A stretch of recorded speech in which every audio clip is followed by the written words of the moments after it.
স্কুলত যি ঘটিছিল তাক আমি সৰজমিন তদন্ত কৰাৰ কাৰণে আহি পেলাই ইয়াৰে SMDCৰ প্ৰেচিডেণ্ট আৰু ইনচাৰ্জ অধ্যক্ষৰ পৰা যিখিনি গম পালোঁ যে গোটেই বস্তুখিনি ইতিমধ্যে জিলা প্ৰশাসনে তৎপৰতাৰে হাতত লৈছে ন্যায়িক আৰু পুলিচৰ অনুসন্ধান আৰম্ভ হৈছে আৰু ইয়াৰে SMDCও গোটেই ৰাইজৰ লগত লগ লাগি এই পৰিস্থিতিৰ নিয়ন্ত্ৰণ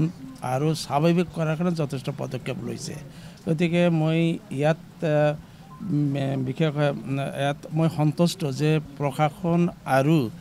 যেটো স্কুল ম্যানেজমেন্ট কমিটিয়ে যিখিনি ব্যৱস্থা লৈছে গোটেই পৰিস্থিতিৰ নিয়ন্ত্ৰণ কৰাৰ কাৰণে বা পৰিৱেশ স্বাভাৱিক কৰাৰ কাৰণে কিন্তু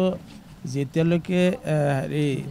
দুখীজন এতিয়া শাস্তি পাইছে না পাইছে এই কথাটোলৈ মই এতিয়াও গম পোৱা নাই হয়তো ইয়াৰ পিছত আমি DC অফিচত আমাৰ মিটিং হ'ব তেতিয়া আমি গম পাম আৰু অধিক যে জিলা প্ৰশাসনৰ অনুসন্ধানত কি বস্তু পাইছে কিন্তু আমাৰ উদ্দেশ্য বা আমাৰ কমিটিৰ উদ্দেশ্য হ'ব যে কোনো কাৰণতে যাতে এই বিদ্যালয়ৰ যেটো পৰিৱেশ অধ্যয়নৰ যেটো পৰিৱেশ কোনো কাৰণতে যাতে বিঘ্নিত নহয় বিদ্যালয়ৰ পৰিৱেশটো স্বাভাৱিক হৈ আহিব লাগে ৰাইজ আৰু ছাত্ৰ ছাত্ৰীৰ মনত স্বাভাৱিক এটা ধাৰণা আহিব লাগে যে ইয়াত আৰু কোনো ধৰণৰ দুৰ্ঘটনা নহয় আৰ্থিক ক্ষতিপূৰণ কিন্তু 1 টকা পোৱা নাই এতিয়ালৈকে এই কথাখিনি নিশ্চিতভাৱে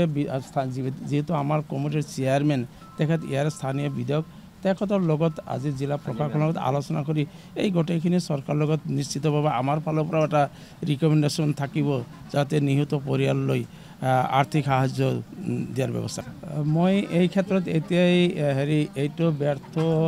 বা কি এইটো কথা মই তৎক্ষণাত তেনেকৈ মন্তব্য দিব খোজা নাই কাৰণ মই ছাত্ৰ আছিলোঁ মই যদিও শিক্ষকতা কৰা নাই মই ছাত্ৰ আছিলোঁ আমাৰ দিনত স্কুলত তেনেকুৱাকৈ মাৰপিট নঘটা নহয় ইয়াৰ অৰ্থ এইটো নহয় যে তাৰ প্ৰিন্সিপাল তাৰ শিক্ষকবিলাক দায়িত্বহীন এই কথাটো মই নকওঁ কাৰণ দুষ্ট প্ৰকৃতিৰ ল'ৰাক নিয়ন্ত্ৰণ কৰাৰ কাৰণে অকল শিক্ষকে যথেষ্ট নহয় আজিকালি যেটো বৰ্তমান যেটো স্কুলৰ নিয়ম নীতি ছাত্ৰক বেতাব নোৱাৰে বৰ্তমান যেটো হৈছে ছাত্ৰক বেতাব নোৱাৰে গতিকে অভিভাৱকৰ দায়িত্ব থাকে সমাজৰ দায়িত্ব থাকে অকল শিক্ষকে ছাত্ৰৰ যেটো নীতি শিক্ষাৰ ওপৰত হিমানখিনিকৈ শাস্তি দিয়াৰ কোনো বিধান নাই গতিকে অকল শিক্ষকক জগৰীয়া কৰিলেও এই কথাত মই একমত নহয় ছাত্ৰগৰাকী ঘৰত যাম এতিয়া যাম এতিয়া আমি অলপ আগত যেটো আমাৰ দাদাই ক'লে